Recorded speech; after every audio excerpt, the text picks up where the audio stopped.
Nah, apalagi anak-anak zaman sekarang ya. Jadi nggak sedikit dari anak-anak zaman sekarang tuh sukanya kalau ketika ada masalah tuh dikit-dikit difikirkan, habis itu akhirnya dia overthinking. Karena overthinking tuh akhirnya jadi mentalnya lemah kayak gitu kan.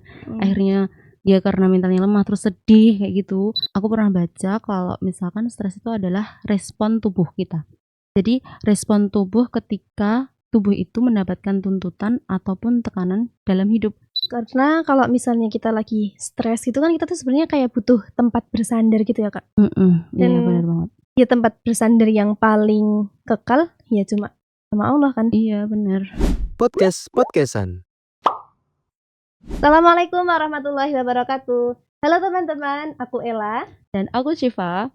Kembali lagi bersama kita di acara spesial Ramadan, Podcastan. POV Santri IBSK melihat dunia. Oke teman-teman di rumah, gimana nih kabarnya? Semoga selalu dalam keadaan sehat dan dalam lindungan Allah Subhanahu wa Ta'ala. Amin. Nah, sebelum kita memasuki acara inti di podcast pada hari ini, alangkah baiknya kita perkenalan terlebih dahulu karena apa? Tak kenal maka ta'aruf. Aku Ella Fadia Farlentina, aku mahasantri semester 6 Mahat Ali Ibnu Abbas, Klaten. Asal aku dari Kendal dan di samping aku ada Uti Syifa. Halo teman-teman di rumah. Kenalkan, nama aku Syifa As-Safwaniyah, biasa dipanggil Syifa. Aku di sini juga mahasantri semester 6 di Mahat Ali Ibnu Abbas. Asalnya aku dari Sukoharjo. Insyaallah. Nah Kak Syifa nih, kan kita sama-sama semester 6 nih. Iya. Tapi kan teman-teman di rumah kan belum tahu kesibukannya semester 6 tuh apa aja. Boleh dong Kak Syifa diceritakan ke teman-teman yang di rumah kesibukannya semester 6 tuh apa aja sih? Oke, jadi teman-teman di rumah, kesibukannya kita semester 6 itu adalah kita di sini sebagai pengabdian. Nah, pengabdian itu apa sih? Jadi pengabdian itu adalah kita belajar mendidik dan belajar mengayomi adik-adik kita SMP IT dan SMA IT Ibnu Abbas kayak gitu. Nah, tugasnya pengabdian itu apa aja sih? Jadi tugas kita itu adalah ada yang jadi musyrif kamar, ada juga yang jadi musyrif halakoh kayak gitu teman-teman. Nah, dan kita ini jadi pengabdian nggak cuma di semester 6 doang. Jadi sejak kemarin kita semester 5, kita udah jadi pengabdian juga. Jadi selama kita di Mahat Ali Ibnu Abbas, selama kita semester 6, semester 5 dan semester 6, kita ini tugasnya adalah ada kuliah, ada juga pengabdian kayak gitu. Masya Allah. Oh, satu lagi Kak, kita juga masih halakoh kan? Oh iya, sama halakoh juga. Jadi ada halakoh, ada kuliah, dan ada pengabdian juga. Masya Allah. Oh iya Kak, di antara kesibukan ini kan maksudnya tadi kan banyak banget tuh kegiatannya yang udah disebutin. Terus juga kan kemarin semester 3, semester 4 itu juga lumayan padat kan? Iya. Apa sih Kak yang membuat Kak Syifa ini masih semangat nih sampai hari ini? Apa ya? Sebenarnya kalau alasan kenapa aku masih semangat dan masih bertahan sampai sekarang itu sederhana lah. Jadi alasannya adalah karena motivasi keinginan yang kuat. Jadi dulu waktu aku masih SMA, aku tuh udah berazam sama diriku sendiri kalau misalkan nanti ketika aku lulus dari SMA, aku harus sekolah lagi dan sekolahnya di tahfidz kayak gitu. Nah, dan qadarullah daftar ke Ibnu Abbas. Alhamdulillahnya diterima. Jadi ya karena itu keinginan aku, salah satu keinginan aku di sini aku harus serius kayak gitu, dan alhamdulillahnya Allah beri kemudahan sampai detik ini. Dan senangnya juga karena Allah juga kasih teman-teman yang selalu mendukung dan mensupport kayak gitu. Meskipun ya kemarin waktu kita masih semester 3 sama semester 4 itu kan kita banyak banget kegiatannya ya. Ada kita BEM, kita bahas, tapi alhamdulillah bersama-sama kita lewati itu semua. Insya Allah. Berarti nih Kak Syifa masuk sini itu karena memang sesuai sama keinginannya Kak Syifa ya? Iya. Oh ya, BTW ini kan sebenarnya kan biasanya kan aku manggilnya Kak Syifa nih. Iya. Kalau di podcast ini aku manggilnya Kak Syifa aja, nggak apa-apa nggak? Ya nggak apa-apa, senyamannya aja. Biar lebih enak gitu ngobrolnya. Ya bener. Kayak aneh biasanya manggil Syifa gitu. Oh iya teman-teman. Jadi pada kesempatan ini, pada podcast hari ini, kita ini bakal membahas tema yang cukup menarik, yaitu tentang berubah stressful menjadi mindful. Menurutku ini tema yang cukup menarik dan ini relate banget sama kehidupan kita nih Kak. Karena apa? Karena soalnya kan banyak tuh kayak sekarang ini anak-anak yang gampang stres, gampang overthinking, terus dikit-dikit pusing, kepikiran gitu-gitulah. Iya, Iya bener kan Kak? banget. Apalagi anak-anak zaman sekarang ya. Jadi nggak sedikit dari anak-anak zaman sekarang tuh sukanya kalau ketika ada masalah tuh dikit-dikit difikirkan, habis itu akhirnya dia overthinking. Karena overthinking tuh akhirnya jadi mentalnya lemah kayak gitu kan. Akhirnya dia karena mentalnya lemah terus sedih kayak gitu, akhirnya dia nggak mau beraktivitas, malah jadinya dia nggak produktif kayak gitu. Iya bener banget. Bikin kita ini kayak kehilangan semangat hidup gitu Iya Kak. bener. Nah itu kan tadi kan Kak Cipa menyebutkan kalau kasusnya itu gak sedikit.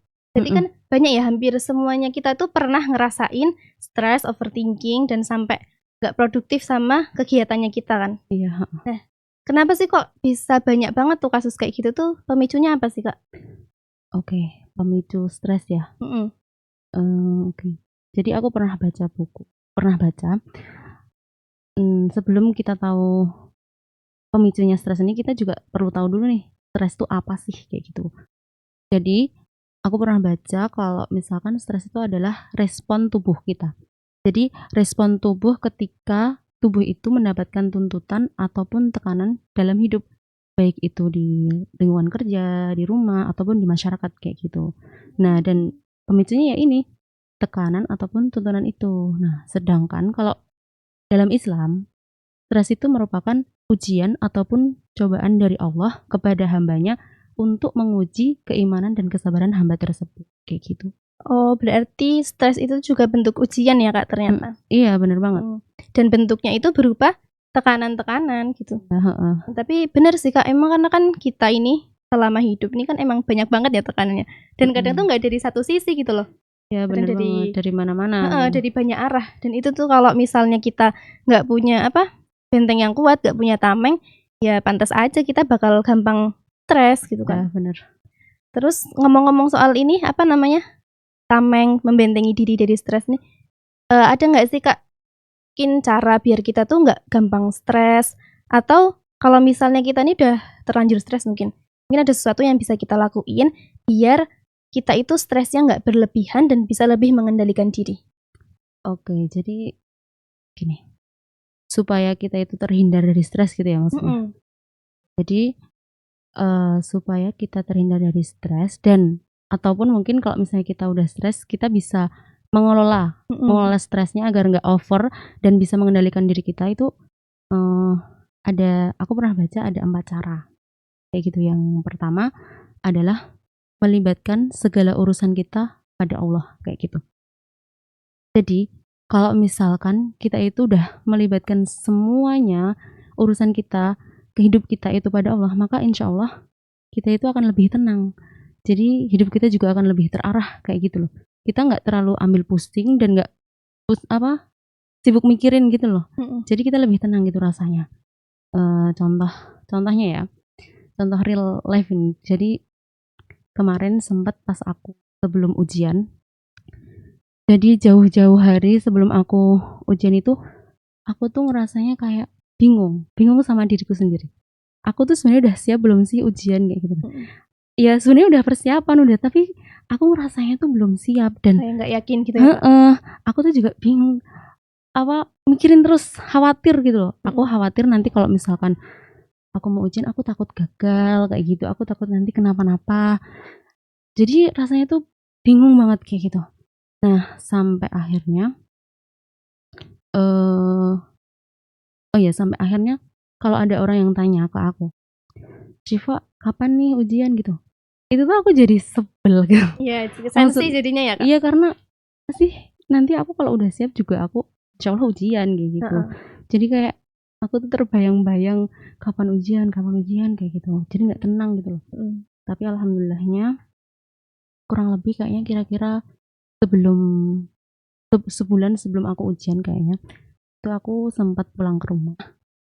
Jadi waktu aku di rumah itu aku baca buku yang dibaca adikku kan. Di situ aku nemuin kayak caranya gimana biar kita itu cara untuk sukses, cara biar kita itu mendapat pertolongan dari Allah kayak gitu. Jadi di sini tuh caranya ada 3, yaitu yang pertama memperbanyak zikir, memperbanyak ibadah sunnah, dan meninggalkan maksiat kayak gitu. Pas aku baca ini tuh aku ngerasanya iya bener banget ya. Kalau misalnya kita itu banyak zikir sama Allah, kita itu memperbanyak ibadah sunnah dan kita meninggalkan maksiat, tapi Allah itu bakal bantu kita. Allah itu pasti bakalan membukakan segala pintunya kayak gitu. Nah dari sini aku bertekad ini kayaknya aku harus ada yang dibenerin nih dari diri aku sendiri.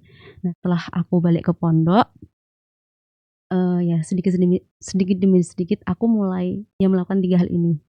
Dan alhamdulillah setelah aku mulai mempraktekkan 3 hal ini, aku ngerasanya kayak lebih tenang kayak gitu. Maksudnya tenang di sini tuh aku udah siap. Maksudnya ketika nanti aku mau memutuskan ujiannya kapan tuh insya Allah aku udah siap gitu loh. Jadi di sini di sisi lain aku berusaha dan aku lebih memantapkan diri kayak gini.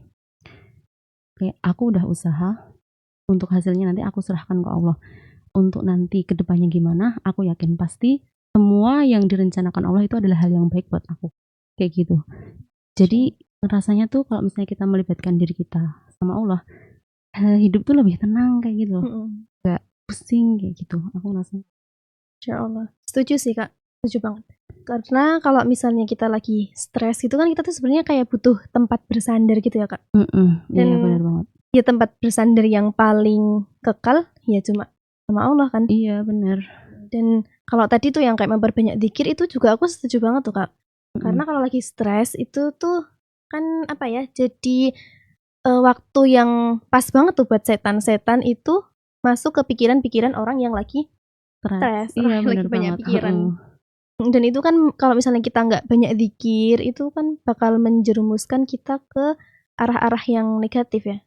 Jadi benar banget, kita emang setiap hari itu kita harus membekali diri kita dengan senantiasa berzikir sama Allah kayak gitu. Insya Allah.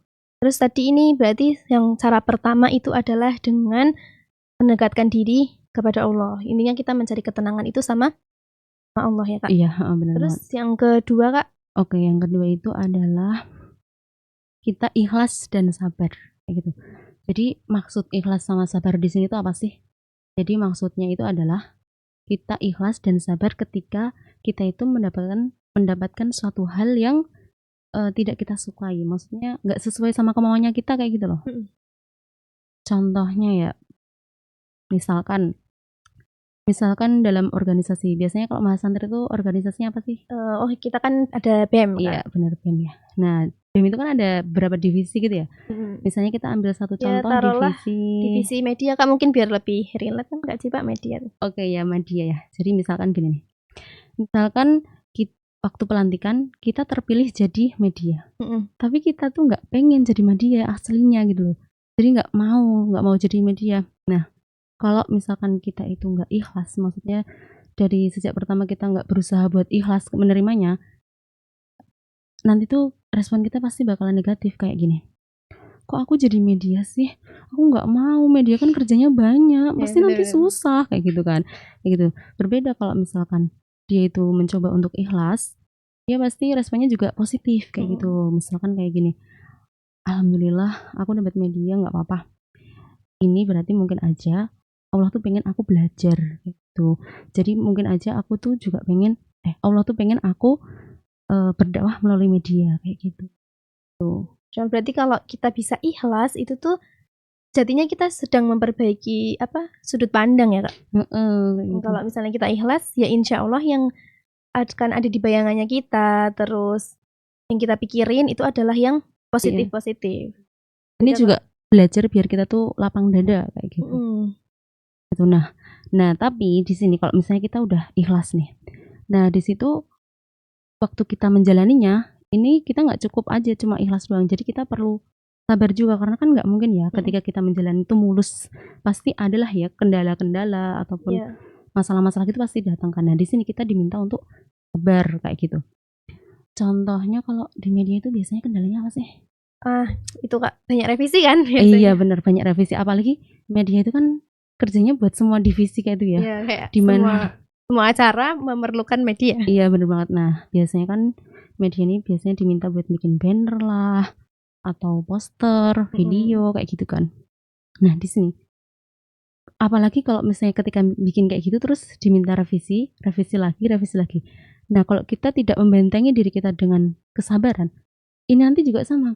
Kita pasti akan mengeluarkan suatu hal yang negatif kayak gitu. Jadi malahan nanti bisa merusak kayak gitu loh. Contohnya kayak gini misalkan ya, ketika disuruh revisi lagi, dia udah capek tuh dan dia nggak sabar. Bisa jadi tuh malah yang keluar dari mulutnya tuh jadi malah kayak gini. Ya udah kalau gitu kerjain aja sendiri kayak gitu kan. Iya kayak gitu kan nanti malah jadi gimana? Malah jadi bubar nanti nggak jadi berjalan acaranya. Iya, padahal sebenarnya kalau misalkan kita berusaha buat sabar, nanti tuh insya Allah akan ada jalan keluarnya. Dan mungkin bisa jadi ketika kita revisi lagi, kita tuh bisa nemuin pelajaran baru. Misalkan kayak, oh jadi kayak gini toh caranya biar sesuai tuh caranya kayak gini kayak gitu. Bisa jadi dari revisi itu kita dapat ilmu baru di dunia pereditan kayak gitu. Kadang. Karena kan juga ini ya Kak, dalam revisi itu kan juga jadi tantangan tersendiri karena menyatukan ide dari misal kayak Kak Siva punya tim media nih, tim media mesti kan punya ide tuh. Terus nanti dari tim panitia juga biasanya tuh punya ide sendiri gitu. Iya, benar banget. Jadi sebenarnya tuh di sini tuh adalah wadah untuk kita menyatukan pikiran kita gitu loh. Tuh. Ya Allah. Ya, terus jadi ya itu ya perlunya ikhlas dan kesabaran ketika kita mendapatkan suatu hal yang gak kita sukai kayak gitu. Jadi biar kita lebih positive thinking kayak gitu lah. Ikhlas biar kita bisa memandang lebih baik. Terus nanti kalau kita udah punya pandangan yang baik, kita iringi langkahnya kita dengan kesabaran. Tuh. Terus yang ketiga berarti Kak ya. Tadi yang pertama mendekatkan diri kepada Allah, terus ikhlas dan sabar. Yang ketiga apa Kak? Yang ketiga adalah kita harus menjaga kesehatan. Jadi kalau misalkan tubuhnya kita sehat, maka kita akan memiliki fisik yang kuat dan mental yang kuat. Jadi kalau misalkan fisik dan mentalnya kita kuat, insya Allah kita itu bakalan terhindar dari stres. Maksudnya jarang stres kayak gitu loh. Ya karena ya hormon yang kita keluarkan itu hormon yang baik kayak gitu kan. Ya sih Kak, bener. Apalagi kalau misalnya kadang-kadang nih ya beberapa kasus itu ketika stres itu berapa orang tuh jadi sakit. Kayak stres asam lambungnya naik.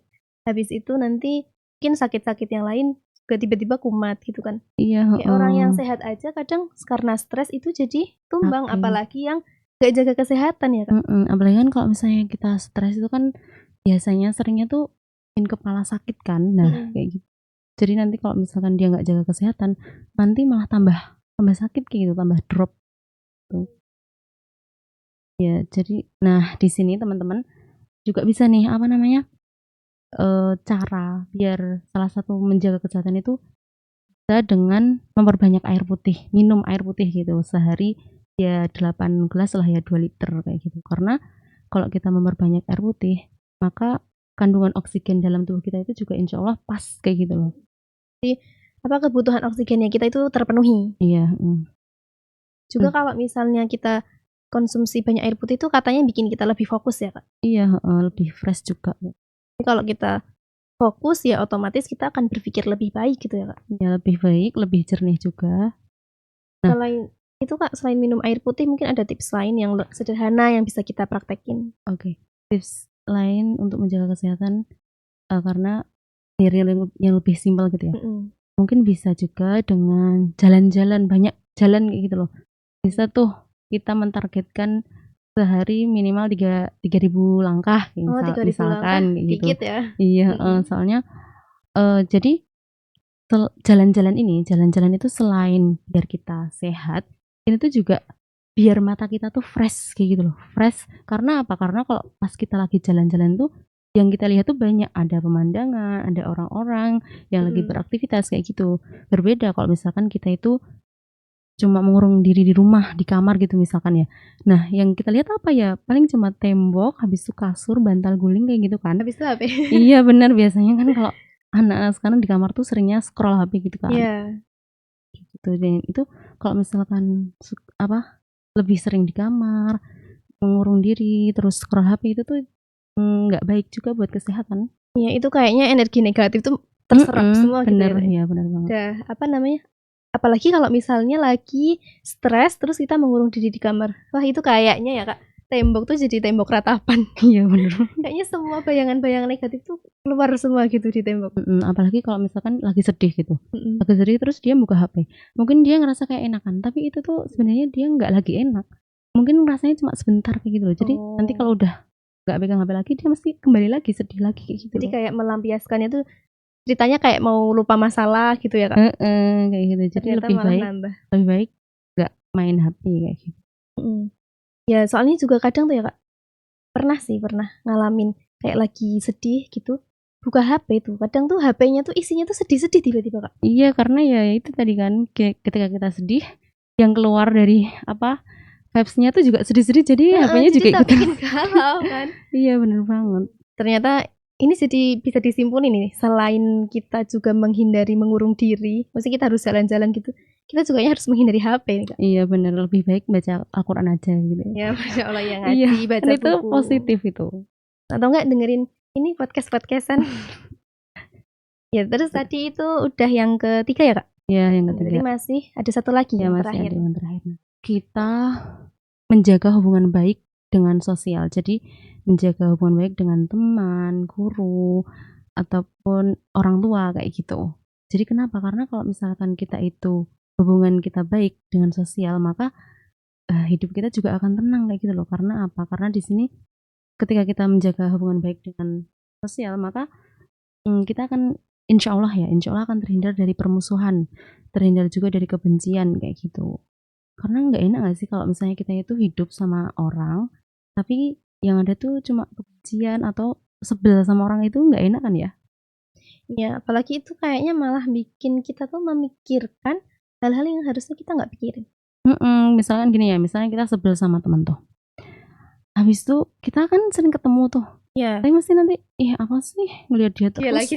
kayak nggak ada orang lain aja kayak gitu kan. Itu malah mengotori hati kita. Padahal sebenarnya kita tuh ketemu sama semua orang, cuma karena lagi sebel, kenotis gitu loh, Kak. Ya benar banget. Jadi lebih baik itu kita harus benar-benar menjaga hubungan sosial kita. Nah, gimana sih caranya menjaga hubungan baik ini ya? Kita harus saling komunikasi. Kalau ada masalah ya ditabayunkan kayak gitu. Jangan cuma diem-diem aja kayak gitu. Karena ya itu kalau diem-dieman nanti jadi malah jadi salah paham kan. Kayak gitu. Nah, selain sama teman juga kita juga harus menjaga hubungan baik juga kita sama orang tua kayak gitu. Karena ini wajib ya. Ini wajib ya teman-teman. Karena kita itu kan darah dagingnya orang tua kita. Jadi ya kita harus benar-benar menjaga. Karena kalau misalkan kita nggak jaga hubungan baik kita sama orang tua nih, bisa jadi kita tuh ngerasa hidup kita tuh nggak baik aja kayak gitu loh. Apalagi kayak pengalaman pribadi ya, Kak. Kadang ketika kita lagi hubungannya kurang baik sama orang tua, nggak harus yang masalah besar, ini kayak masalah kecil aja gitu. Itu tuh kadang jadi ada sesuatu di hari itu tuh yang jadi nggak mulus gitu, kayak ada aja gitu kendalanya. Bisa jadi tuh, bisa jadi kalau kita lagi nggak baik ya hubungan kita sama orang tua, tuh waktu belajar nggak masuk-masuk, menghafal Al-Quran juga nggak masuk-masuk, murojaah nggak selesai-selesai, kayak gitu. Bisa jadi tuh, bisa jadi karena kita lagi mungkin marahan sama orang tua kayak gitu. Karena ridho Allah kan terletak pada ridho orang tua. Ya bener banget. Dan kalau misalnya kita ada suatu masalah, terus hubungan kita sama orang tua baik, itu kayak seakan-akan nggak apa-apa. Iya. Insya Allah ada jalan keluarnya kayak gitu. Bener. Jadi ya kita tuh bener-bener berlindung di bawah doanya orang tua kita. Ya, kayak gitu. Insya Allah. Terus ini tadi udah yang terakhir ya, Kak? Udah yang keempat tadi. Ada yang pertama tadi mendekatkan diri kepada Allah. Kemudian ikhlas dan sabar, terus banyak olahraga, menjaga pola hidup, biar hidup badan kita lebih sehat. Terus yang terakhir menjaga hubungan sosial. Di antara 4 ini, Kak, ya tentu saja ya ini yang paling penting, ini tetap yang nomor pertama 1 tadi yang menjaga hubungan kita dengan Allah. Ya karena memang ketika kita stres, itu kan sejatinya kita cuma butuh ketenangan ya. Bener banget. Dan ketenangan itu ada di Allah, ada di kedekatan kita sama Allah. Jadi menurutku kayaknya ada nih hubungannya kedekatan seseorang sama Allah sama tingkat stres seseorang. Iya nggak, Kak? Iya ada. Jadi apa kaitannya kita dekat sama Allah sama stres tuh kuat banget. Karena ya sama kayak tadi yang aku bilang ya, kalau kita itu dekat sama Allah, kita melibatkan segalanya itu pada Allah, maka kita akan lebih tenang hidup kita kayak gitu. Jadi kita tadi nggak bingung kayak gitu. Oke, mungkin contoh lain ya, lebih mantap lagi nih. Gini, misalkan tentang cita-cita. Semua orang pasti punya Iya, cita-cita kan pasti ya. punya. Nah, contoh kecilnya cita-cita apa ya? Mungkin ini Kak, pengen jadi dokter mungkin. Oke, iya, jadi dokter. Jadi mungkin aja ya, ada seseorang pengen jadi dokter gitu. Dia udah usaha sekuat tenaga, dia udah mengeluarkan segala waktunya, dia udah mengeluarkan segala tenaganya, dia juga udah mengeluarkan segala hartanya mungkin ya untuk gimana caranya biar bisa diterima di kedokteran kayak gitu. Tapi qadarullah pas waktu dia daftar di suatu kampus ternyata nggak diterima kayak gitu. Nah, di sini kalau misalnya kita itu ya tadi Sakit ya. kalau kita nggak melibatkan diri pas kita sama Allah, pasti marah kayak gitu loh. Pasti bakalan, kok aku nggak diterima sih, ini nggak mungkin, ini pasti ada yang salah kayak gitu. Orang aku tuh udah usaha loh, udah usaha mati-matian, masa nggak diterima sih, nggak mungkin. Nah kayak gitu. Jadi dia tuh nggak pikirannya kacau kayak gitu, nggak bisa tenang. Berbeda kalau misalkan dia itu melibatkan dirinya pada Allah. Dia nangis itu pasti. Shock itu juga pasti. Cuman di sini pikirannya dia lebih terbuka dan dia juga lebih tenang, maka responnya dia pun jadi lebih positif kayak gitu loh. Dia mungkin aja dia juga berpikir pasti ada hal yang baik yang akan dia terima dari kejadian ini. Mungkin Allah tuh udah nyiapin hal yang besar, hal yang lebih indah daripada hal ini kayak gitu. Ya benar-benar.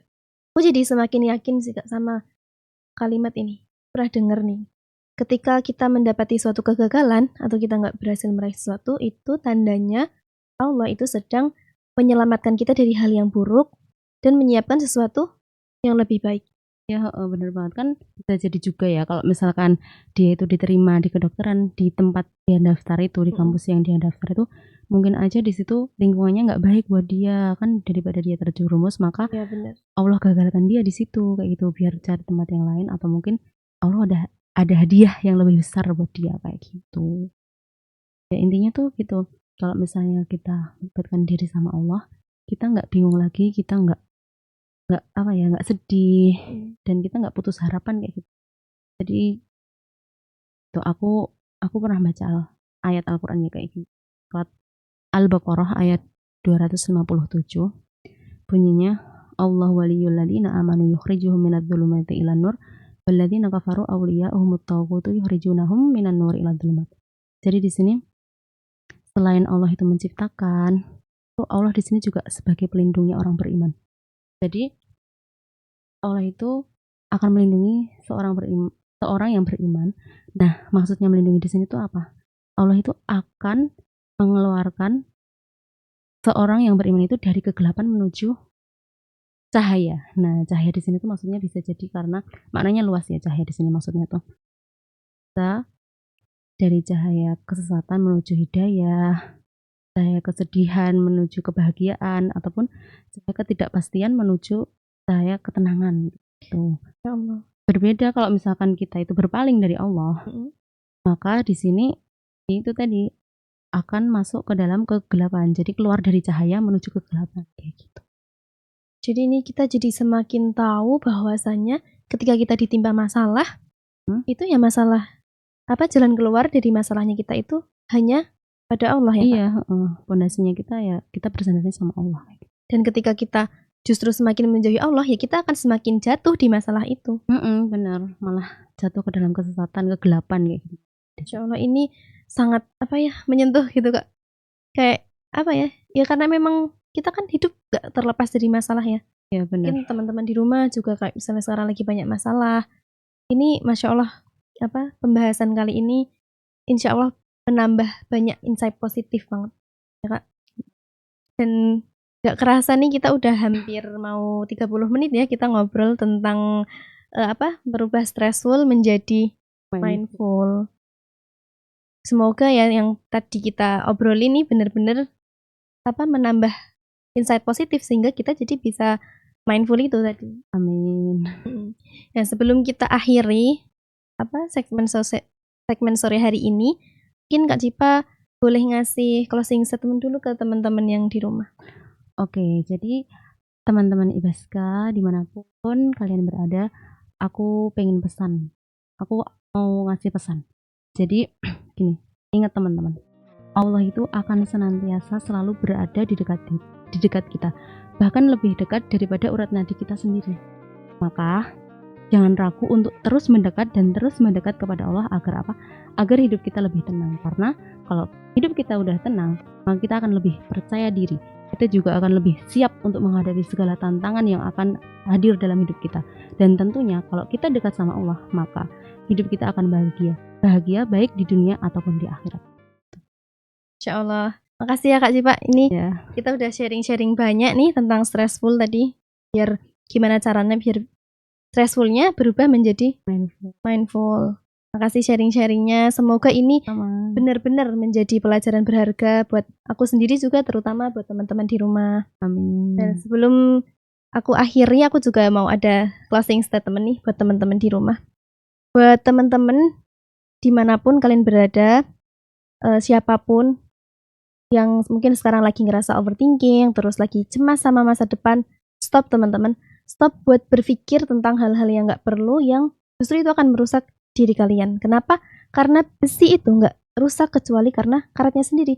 Jadi stop membebani diri kita dengan pikiran-pikiran yang gak perlu. Karena cerita hidup kita itu sudah ditulis oleh penulis skenario terbaik, yaitu Allah Subhanahu wa Ta'ala. Oke teman-teman, alhamdulillah kita sudah menyelesaikan acara sesi sharing spesial Ramadan ini di acara podcast-podcastan. Semoga bisa menjadi insight positif buat teman-teman dan buat teman-teman yang kepo tentang gimana sih santri Ibaska melihat dunia, itu bisa tonton video-video kita yang lain. Dan juga kita minta maaf kalau misalnya selama sesi sharing ini mungkin ada sesuatu yang menyakiti hati teman-teman, mungkin ada yang menyinggung gitu, kami minta maaf. Terima kasih buat teman-teman yang udah nyimak. Selamat menunaikan ibadah puasa. Semoga puasanya lancar sampai akhir Ramadan nanti. Assalamualaikum warahmatullahi wabarakatuh.